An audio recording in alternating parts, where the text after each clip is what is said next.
তৃতীয় স্থান লাভ কৰা হামিদ আলী তেখেত আলিচিকা গাঁৱৰ যুৱক তেখেতকো এখন ফুলক গছেৰে সম্বৰ্ধনা জনাব।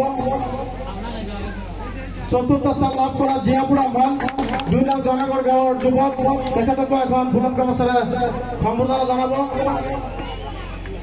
পঞ্চম স্থান লাভ কৰা ইকৰামুল হুছেইন 1 নং জয়নগৰ গাঁৱৰ যুৱক তেখেতকো এখন ফুলক গছেৰে সম্বৰ্ধনা জনাব।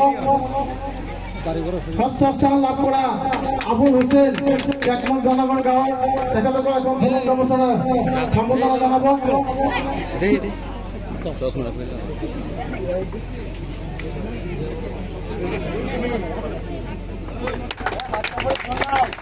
অষ্টম স্থান লাভ কৰা গুলমোহন প্ৰধান তেখেতক ফুলক গছেৰে সম্বৰ্ধনা জনাব।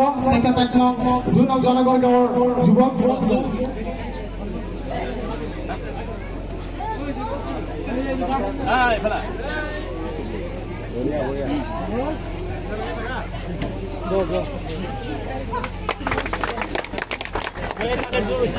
আমি সম্বৰ্ধনা অনুষ্ঠান